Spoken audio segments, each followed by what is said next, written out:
De conquistar al mundo con su música a volverse una celebridad televisiva, Ozzy Osbourne fue uno de los íconos más emocionantes y alocados que han pisado la tierra. Esta es la historia de su vida, de cómo tuvo al mundo en la palma de su mano, las excentricidades que se convirtieron en mito y sus últimos días hasta su gran despedida como un gigante. Esta es la vida y locuras de Ozzy Osbourne. Podríamos decir que la vida de John Michael Osbourne inició el 3 de diciembre de 1948 en Inglaterra y que creció en el barrio de Aston en Birmingham, pero en realidad la personalidad de Ozzy que captura al mundo surgió el día que fue despedido de Black Sabbath en abril de 1979. La banda que había creado con sus grandes amigos de Birmingham le cerraron las puertas, argumentando una actitud descontrolada por el abuso de sustancias. Ozzy recuerda ese momento como uno de los más tristes de su vida. Esta banda era su familia, con quien no solo había cosechado fama y había dado vida a un género que ahora es llamado heavy metal. La situación dolía más porque Ozzy no sabía qué hacer más allá de subirse al escenario y dejar todo arriba. Y ser despedido por aquellos con quienes creció fue una gran traición que lo llevó a la depresión. Algo que aumentó más el resentimiento fue que Osbourne recuerda que los demás miembros de Sabbath tenían exactamente el mismo nivel de adicción que él, pero por cualquier razón, él estaba fuera. A pesar de la fama que cosechó con Sabbath, Ozzy no estaba ni cerca de ser millonario. Tenía 96,000 libras a su nombre, y encima, el gran peso de que muy pocos artistas logran sobrevivir a una ruptura así de grande. Ahogado en alcohol y más sustancias, su vida como celebridad quedaba atrás.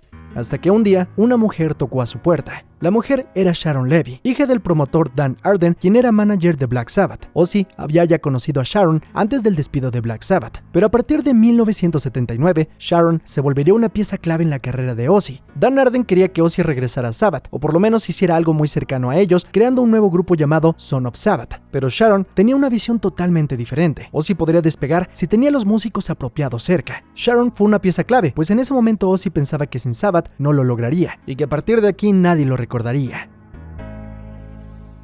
Haciendo audiciones, el primer componente importante fue el bajista Bob Daisley, pero sin duda quien cambiaría por siempre la carrera de Ozzy fue el guitarrista Randy Rhoads. Rhoads estaba intentando despegar junto con la banda Quiet Riot, pero en ese momento todavía no habían logrado el éxito esperado, por lo que tras la insistencia de un amigo, Randy audicionó para Ozzy. Su talento natural inmediatamente lo hicieron parte de la nueva banda que usaría el nombre de Ozzy Osbourne. Sharon tuvo la idea de usar el adelanto de 50,000 libras que le dio su padre a Ozzy para hacer 2 álbumes al mismo tiempo. El primero sería Blizzard of Ozz y el segundo, Diary of a Madman. Bob Daisley, Randy Rhoads y Ozzy fueron los principales compositores, y el primer single fue Crazy Train.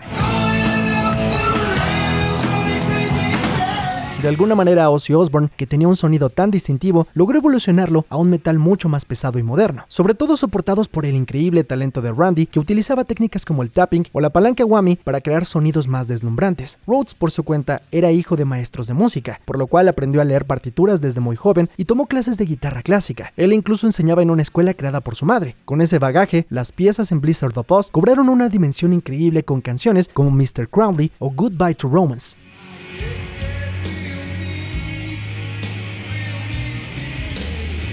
Estas mostraban un nuevo rostro para Ozzy Osbourne, quien para sus 31 años se había sentido acabado. Para 1982, la banda tenía ya programada una fecha para tocar en el Madison Square Garden, y poco a poco estaban encontrando una gran forma en el escenario. Esto a pesar de que Ozzy admitió ser un desastre, teniendo sobrepeso y depresión durante los primeros días en que promocionaba Blizzard of Ozz. Pero la química con Randy sobre el escenario era mágica. Ozzy recuerda que, irónicamente, Randy no tomaba nada de alcohol ni sustancias. Era un joven de 25 años bastante bajo, al cual podía cargar con un solo brazo, algo que de hecho hacía muy a menudo en los shows. Sin embargo, las polémicas nunca dejaron a Ozzy, pues desde sus años en Sabbath, mucha gente consideraba su música como satánica y dañina para la juventud. Ozzy no ayudaba para nada con su comportamiento errático, ya que en su tiempo de solista, recuerda que había gente que llevaba vísceras de animales para lanzarlas al escenario. Ozzy generalmente recibía esto como un espectáculo macabro, pero el incidente que marcó su carrera se dio en enero de 1982, cuando en un show en Iowa, alguien lanzó un murciélago hacia el cantante. Ozzy creyó que este era de goma y decidió morderle la cabeza.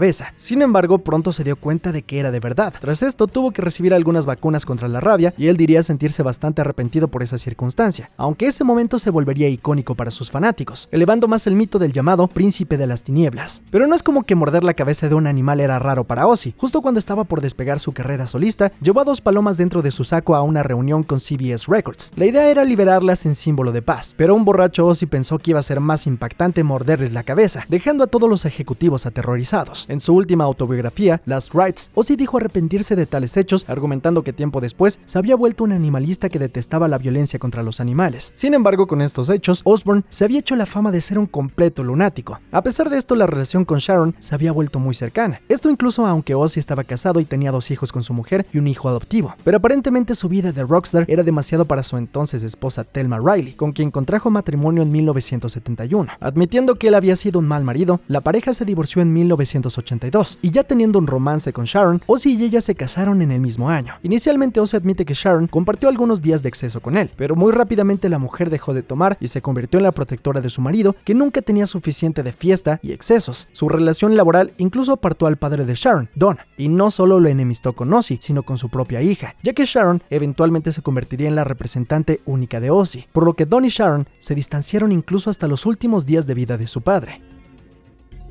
A pesar de volver a estar en la cima del mundo, un incidente sacudiría profundamente a Ozzy y compañía. La banda estaba en Florida yendo hacia un festival. Se habían detenido por la noche para arreglar el aire acondicionado del autobús en el que viajaban. Estando en una propiedad de la empresa de transporte, el chofer del autobús tuvo la idea de darles un tour en una pequeña aeronave de la empresa y también a la maquillista Rachel Youngblood. El primer viaje salió y regresó sin ningún problema, transportando al tour manager Jake Duncan y el tecladista Don Airey. Desde ahí se pudo percibir la intención del conductor de pasar cerca del autobús que tenía dentro a un inconsciente Ozzy y al baterista Tommy Aldrich. En el siguiente vuelo se subieron Randy y la maquillista Rachel. Ozzy luego admitió que esto fue de lo más extraño, pues Randy anteriormente le había confesado que tenía pavor a volar, tanto así que prefería estar en un bus durante horas que tomar un vuelo que lo llevara rápidamente. Por alguna razón, esta vez Randy accedió a subir y el conductor nuevamente decidió pasar cerca del bus, pero esta vez voló demasiado bajo, incluso chocando con parte del autobús y finalmente perdiendo el control, estrellándose en llamas en unos árboles cercanos y un garaje. Según los reportes policiales, Randy Rhoads murió junto con los otros pasajeros inmediatamente por el impacto, y tras el incendio, sus cuerpos solo pudieron ser identificados por la joyería que traían y por las dentaduras. Además, se aclara que el piloto, a pesar de que sí tenía cierta experiencia volando, había estado consumiendo toda la noche,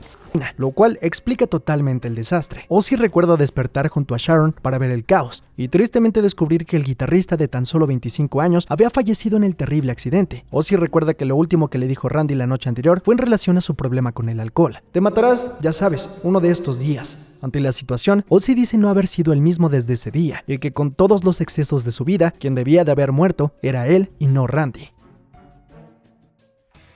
Tras la pérdida de Rhoads, que fue una pieza esencial en el resurgimiento de Ozzy, canceló varias fechas hasta que retomaron las giras. La banda se presentó eventualmente en el Madison Square Garden a finales de 1982 con Brad Gills como guitarrista suplente. Ozzy decía que uno de los más grandes sueños de Randy era tocar en este lugar, y ahora lo estaba haciendo sin su amigo. Pero Ozzy sabía que necesitaba a alguien de mayor calibre para reemplazar a Randy, y así llegó Jake Lee, un guitarrista prodigioso que, si bien no logró nunca llegar a los niveles de composición de Rhoads, fue mucho más que competente para grabar los álbumes de Bark at the Moon y The Ultimate Sin. Sin embargo, a pesar de varios éxitos, Ozzy admitió que nunca tuvo mucha química con Jake Lee, esto confesado en su última autobiografía, Last Rites, y por eso, a pesar del talento de Lee, Ozzy pasó la página rápidamente. Esto ocurría al mismo tiempo que se creaba una enemistad constante entre Ozzy y el nuevo vocalista de Black Sabbath, Ronnie James Dio, ya que por ejemplo en sus giras contrató a un enano al cual llamaba Ronnie el Enano, burlándose de la corta estatura de Dio. Además, Sharon admitió que la primera vez que lo conoció intentó apuñalarlo con un tenedor. Sin embargo, esa enemistad se iría diluyendo con los años, con Ozzy declarando en una entrevista para Ultimate Classic Rock: en ese momento estaba muy triste porque Black Sabbath era lo único que me había pasado. Y aunque Osbourne admitió que le fue imposible escuchar los álbumes de Sabbath sin él por el dolor personal que sentía, ha admitido que Ronnie era muy talentoso, y tras la muerte de Dio en 2010, Ozzy lo honró con estas palabras: el metal ha perdido una de sus grandes voces.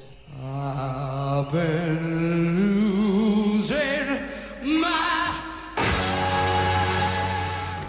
Las relaciones de amor y odio fueron constantes para Ozzy, pues Sharon tuvo que sufrir bastante como pareja del Príncipe de las Tinieblas, ya que constantemente el cantante le era infiel, incluso con Ozzy admitiendo que por un tiempo fue adicto al sexo. Además, Sharon lo encontraba incontables veces tirado en algún lugar totalmente inconsciente, teniendo que llevarlo a su habitación, aunque el extremo máximo que vivió la pareja se dio en 1989, cuando Ozzy intentó ahorcar a Sharon. Esto se dio cuando los dos estaban en su casa en Buckinghamshire, en Inglaterra. Ozzy había consumido un exceso de sustancias y alcohol, y mientras Mientras Sharon estaba leyendo, esta recuerda que él se acercó de manera muy tranquila a intentar estrangularla, lo cual la aterró completamente, y después de un forcejeo picó un botón de pánico que trajo a la policía y causaron que el cantante despertara en la jefatura de policía sin saber qué había pasado. La pareja para ese momento tenía 3 hijos, pero Sharon ya no quería saber nada de su marido, aunque después de unos meses durante los cuales Ozzy fue a una clínica de rehabilitación, la pareja volvió a estar junta. A pesar de todos los escándalos, la música siempre fue el centro de la vida de los Osbourne, y tras la partida de Jake Lee, volvieron a hacer audiciones. Esta vez fueron bastante extensas. Ozzy recuerda estar cansado por no encontrar a la persona correcta, pero entre decenas de cassettes encontraron a un joven que revitalizaría su carrera una vez más. Inicialmente a Ozzy le desagradó la apariencia que tenía Zakk Wylde, el cual era un joven chico rubio con una guitarra Gibson, una de las marcas que solía utilizar Randy. A pesar de eso, al escucharlo, Osbourne sabía que era el indicado. En este punto estábamos por llegar a los años 90, y el sonido del metal había evolucionado bastante, incluso más de lo que Randy alguna vez previó. Acercándonos a la era del grunge, Zakk Wylde decidió tomar un estilo único al tocar la guitarra al no incluir tapping o whammy bar. Esto para no confundir su estilo con el de bandas de hair metal o íconos como el propio Randy y Eddie Van Halen. Lo curioso es que Zakk Wylde había quedado enamorado de la banda de Ozzy Osbourne en el concierto del Madison Square Garden, donde se supone que Randy iba a tocar esa noche, una muestra de los giros que da el destino. Su primer disco con Ozzy se lanzó en 1988, No Rest for the Wicked, y en 1991 llegó No More Tears. Estos álbumes alcanzaron altos números en las listas de Gran Bretaña y en la lista Billboard. Con canciones como No More Tears, Ozzy lograba afianzarse con una nueva década que incluía sonidos mucho más electrónicos y guitarras pesadas, pero con temas como Mama, I'm Coming Home, Ozzy seguía ganando el corazón de las audiencias. Cabe recalcar que durante la composición del álbum No More Tears, Ozzy pidió la ayuda de Lemmy Kilmister de Motorhead para terminar sus letras. Ozzy recuerda que Lemmy era incluso más excesivo que él en el uso de sustancias, pero a pesar de su vida de rockero, donde él siempre tenía una botella de whisky bajo el brazo, Ozzy recuerda que Lemmy era un gran lector y un escritor sensible, y cuando le pidió ayuda para componer la letra de Mama I'm Coming Home, Lemmy le pidió solo un par de horas para completar la letra. Ozzy regresó un poco más tarde de lo prometido creyendo que Lemmy estaba blofeando, pero al regresar el icónico bajista le preguntó por qué había tardado tanto y le mostró la letra de la canción. Al terminar de leerla, Ozzy tenía lágrimas en los ojos. El tema le recordaba una cosa, a Sharon, y como cuando él terminaba una gira, lo único que pensaba era regresar con su esposa. El cantante se mostró sin palabras ante el resultado, y viendo su reacción, Lemmy le comentó que si no le gustaba, tenía otras versiones más de la letra. Lemmy participó en 2 temas más de ese disco, Desire y Hellraiser. Este tiempo fue fundamental para su carrera, ya que junto a Zakk, Ozzy crearía la mancuerna de trabajo más longeva que tuvo con un guitarrista, trabajando juntos por más de 22 años. Pero regresando a esta etapa, juntos producirían un disco más, Osmosis, para 1995. Mientras tanto, los intereses de los Osbourne fueron expandiéndose más allá de solo hacer discos y presentaciones. En 1996, Sharon Osbourne quedó totalmente impactada cuando el festival Lollapalooza rechazó a Ozzy, argumentando que no tenía la fama actual necesaria para estar dentro de los headliners. Por esto, junto a su esposo, decidió crear su propio festival de metal llamado Ozzfest, el cual reunía a viejos y nuevos talentos. Inicialmente comenzó como un evento único de 2 días en Phoenix, Arizona, pero a través de los años comenzó a hacer un tour que mezclaba todo tipo de artistas del género, el cual reunió a miles de personas en un tipo de festival que no era común para la época. Sin embargo, en 2001, el festival enfrentó mucha resistencia por parte de una comunidad conservadora, ya que Marilyn Manson se iba a presentar en el festival, y recientemente había habido una masacre en la secundaria de Columbine. Se rumoraba que los chicos que cometieron tales actos eran fans de Manson, lo que causó que hubiera protestas incluso fuera del evento. Este tipo de polémicas no eran ajenas para los Osbourne, pues en 1986 Ozzy recibió una demanda por parte de los padres de un chico llamado John McCollum, el cual se había quitado la vida mientras escuchaba Blizzard of Oz. Los padres culparon al tema Suicide Solution por haber inspirado a su hijo a cometer tal acto. Con esto, como en muchos casos de la época, se argumentaba que había mensajes ocultos en las canciones que pervertían a la juventud. Osbourne respondió diciendo que la canción era una advertencia sobre el uso del alcohol, donde Solution aludía al alcohol como sustancia, y no se refería a quitarse la vida como una solución. Tras el juicio, Ozzy salió victorioso, pero no era la primera vez que se había enfrentado a grupos conservadores. Desde sus años en Sabbath, había personas afuera de sus shows que igualmente argumentaban que había mensajes ocultos en sus canciones. Aunque Ozzy declaró que la idea de Black Sabbath nunca fue crear un concepto satánico, su idea fue crear un show de música similar a una cinta de terror, con conceptos oscuros, pero solo como parafernalia para llamar la atención. Osbourne se clasificó a él muchas veces como cristiano, y en 1992 en una entrevista comentó: "Creo en Dios, yo no voy a la iglesia, pero no creo que tengas que ir a la iglesia para creer en Dios". En esa época donde despegó el Ozzfest, quizás Sharon entendió que su marido era bastante respetado en el mundo de la música, pero para cosechar otro nivel de fama necesitaban hacer algo diferente. En 2001, junto a MTV, decidieron hacer todo un reality show donde seguirían a la familia Osbourne durante su día a día. Esta idea se dio después de un episodio en el año 2000 del show Cribs, donde Ozzy mostraba un tour por su casa. El carisma y autenticidad capturaron a los ejecutivos de MTV, quienes dieron vida a un show que sentaría precedentes para otros realities que vemos hoy en día, como el de las Kardashians. Para muchos, este show, que duró 5 años, rebajó a Ozzy del estatus de leyenda que tenía. Pero por otro lado, Sharon atinó a que necesitaba un tipo diferente de reflector, pues a pesar de tener fieles seguidores adultos, este show introdujo a muchos chicos jóvenes para que conocieran a Ozzy Osbourne, lo cual se vio reflejado inmediatamente en las entradas de los shows del artista. Sin embargo, el programa de televisión tuvo sus propios problemas, ya que puso bajo la lupa a sus hijos Kelly y Jack, los cuales desataron sus propias polémicas, ya que ambos a muy temprana edad generaron dependencias, ambos entrando a rehabilitación alrededor de 2003 y 2004, cuando estos eran apenas unos adolescentes, aunque eventualmente lograron salir adelante, y esta dosis de fama los ayudó a crear sus propias carreras. Incluso Sharon, que se volvió host del programa de televisión The Talk durante más de 10 años. Por su lado, Ozzy agradeció cuando las cámaras se fueron de su casa. En cualquier caso, este show sin duda volvió a revitalizar la carrera de Ozzy, quien siguió con su prolífica carrera de solista con álbumes incluso más pesados como lo fue Black Rain. Muchos aún creen que el show fue una mala idea y que Sharon ha sido una mujer muy manipuladora con su esposo. Sin embargo, el propio Ozzy en muchas ocasiones ha declarado que sin ayuda de Sharon, él estaría muerto. Algo que pocos saben es que Sharon y Ozzy tienen una hija más. Esta es su hija mayor, llamada Amy, la cual al saber del proyecto de MTV decidió dejar la casa y apartarse del ojo público, jamás teniendo los reflectores que tuvieron Kelly o Jack.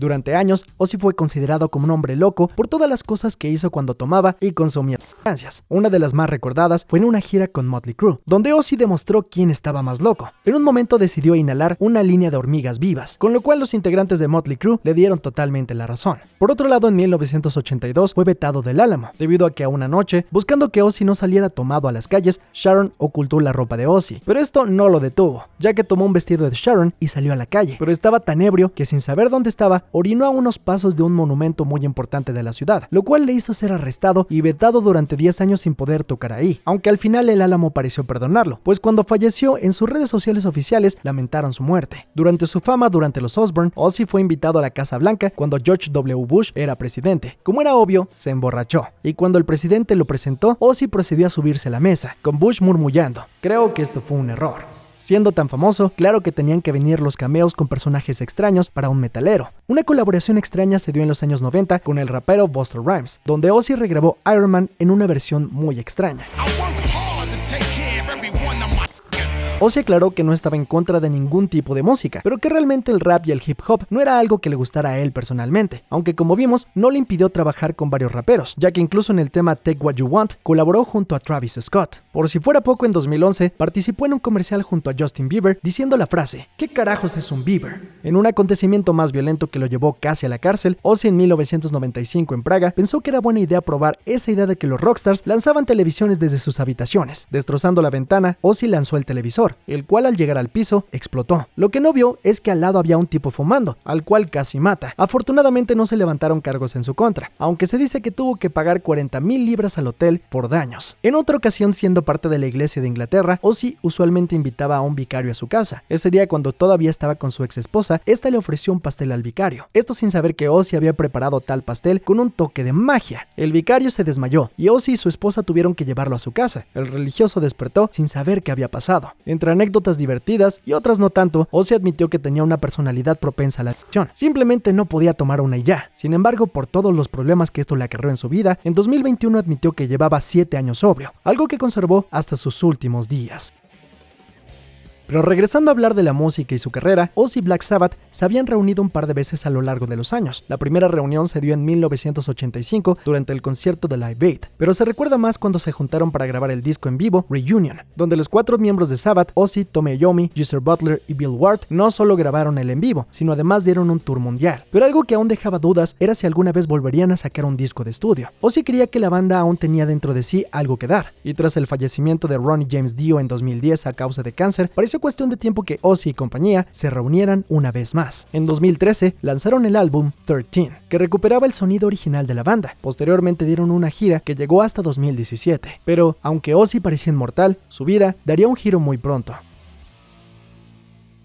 Sharon y Ozzy habían hecho un pacto. A los 70, el artista se retiraría de los escenarios. Ahora, con varios nietos, la vida de Ozzy parecía virar hacia otro rumbo. Además, a pesar de no compartirlo tan públicamente, el cantante sufría de la enfermedad de Parkinson, lo cual no era tan severo durante su última gira con Sabbath, pero posteriormente lo afectaría bastante, sobre todo en el habla. En su autobiografía Last Rites, Ozzy comenta que muchos creen que su forma de hablar está relacionada con sus años de consumo de sustancias, y que él también lo creería, pero en realidad era parte de su enfermedad que lo degeneraba lentamente. El cantante admitió en la misma biografía que detestaba ver sus entrevistas y no le gustaba dar discursos en sus últimos años, ya que se avergonzaba de sus trastabilleos derivados del Parkinson. Además, desde años atrás, declaró que sufría de dislexia y déficit de atención, pero su condición se agravaría cuando en 2019 Ozzy estaba en su domicilio en Los Ángeles, y tras una ida durante la noche al baño, este dio un brinco pensando que iba a aterrizar en su cama. Sin embargo, cayó directamente al suelo. Sintiendo un gran dolor y con sangre en el suelo, Sharon despertó gritando su nombre. Este solo pudo responder que se había roto el cuello. Y no estaba equivocado. El accidente le creó lesiones graves en el cuello y la espalda, con un daño severo en la médula espinal. Previamente, en 2003, Ozzy había sufrido un accidente donde una cuatrimoto le cayó encima, lo que provocó que dejara de respirar por un momento. Recibiendo RCP de su guardaespaldas, logró volver a respirar, aunque sufrió múltiples fracturas, incluidas algunas en una vértebra cervical. Esto provocó que le pusieran barras y tornillos de metal en la columna y el cuello, y estuvo en coma por 8 días. Con el accidente de 2019, esos problemas se agravaron, y a pesar de que Ozzy creía que podía salir fácilmente de esta situación, como en otras ocasiones, los doctores estaban preocupados de que no pudiera volver a caminar. Recibiendo 4 operaciones a lo largo de 4 años, el problema es que su Parkinson se había agravado. Esto, junto con el daño en su columna, provocaron que a Ozzy le costara mucho trabajo caminar, además de tener dolores intensos y constantes. Sin embargo, lo único que motivaba a Ozzy era regresar a los escenarios. Al momento de su accidente, estaba en su gira llamada No More Tours, pero debido a la pandemia pudo aplazar las fechas sin levantar tantas sospechas, aunque los años pasaron y su mejoría era muy poca, por lo que eventualmente tuvo que cancelar totalmente su gira, reconociendo que jamás podría ir de tour nunca más. Aún así, su hija Kelly lo instó a seguir trabajando en canciones y álbumes, principalmente con el productor Andrew Watt, con el que Kelly había salido años atrás. Andrew había hecho una canción con Ozzy y Post Malone en 2019 llamada Take What You Want, e inspirado en una nueva generación, Ozzy decidió trabajar en su nuevo álbum, Ordinary Man, el cual refleja el dolor y sufrimiento que estaba pasando por ese momento, además de ser un repaso por su carrera y su enfrentamiento de cerca con la muerte. En este disco de 2020, Ozzy se vio muy agradecido por trabajar con Elton John, con el cual colaboró en el tema Ordinary Man. La canción trataba acerca de la idea de que Ozzy había surgido, como los otros miembros de Sabbath, de una clase trabajadora, de una ciudad industrial, un hombre común que había sobresalido y eventualmente no quería morir como un hombre ordinario. En este disco además trabajó con otros artistas como Chad Smith de los Red Hot Chili Peppers y con Slash y Duff McKagan de Guns N' Roses. Esto animó a Ozzy, pues a pesar de no poder estar en los escenarios, aún conservaba su voz y la intención de trabajar hasta sus últimos días. 2 años más tarde, Ozzy siguió trabajando con Andrew Watt y lanzó su último disco, Patient No. 9, donde colaboró con íconos del rock como Jeff Beck y Eric Clapton.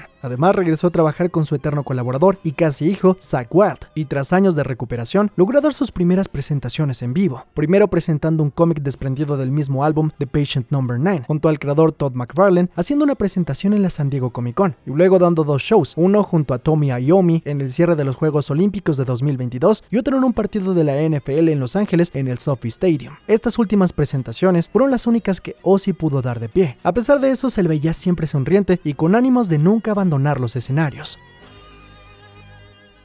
Pero toda historia tiene un final. Entendiendo que su condición no le iba a permitir dar más shows, inicialmente Ozzy decidió regresar a vivir a Reino Unido junto a su esposa, pues no quería morir en Los Ángeles, pues mencionó que no quería ser enterrado donde los cementerios eran como McDonald's en Estados Unidos. A su regreso, Sharon previamente le había mencionado que sería bueno que hiciera una última presentación junto a Black Sabbath en su natal Birmingham. Esto incluso se lo había dicho bastantes años antes de que Ozzy no pudiera caminar, pero este evento llamado Back to the Beginning, que inicialmente fue pensado como un último show para Black Sabbath, reunió lentamente a un cartel enorme de los más grandes artistas del género. Previamente en la ciudad se le rindieron varios homenajes, como un mural donde los integrantes de Sabbath firmaron su nombre. Además, muy cerca, años atrás, la ciudad había nombrado un puente como el Puente Black Sabbath. Por otro lado, un toro metálico enorme que fue usado durante la clausura de los Juegos Olímpicos de 2022, que se mostró cuando Ozzy cantó ahí, fue puesto en una de las estaciones más famosas de la ciudad, tomando el nombre de Ozzy por votación popular. El 5 de julio de 2025, en Birmingham, Inglaterra, se llevó a cabo la última presentación de Ozzy Osbourne, con un elenco de músicos desde Metallica, Pantera, Tool, Guns N' Roses y más, donde todos agradecieron a Ozzy y a Sabbath por haber creado el género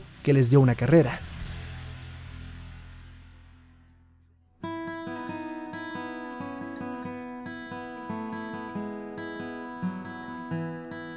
Sin poder levantarse de su silla, Ozzy tomó el micrófono para despedirse para siempre de los escenarios. Con sus icónicos gritos de Dios los bendiga y los amo, Ozzy despidió su carrera solista y finalmente se unió a Black Sabbath para cantar por última vez Paranoid, mientras la audiencia en llanto despedía a su ídolo por última vez. It's been a great life. If I had to live my life again, I wouldn't change a damn thing.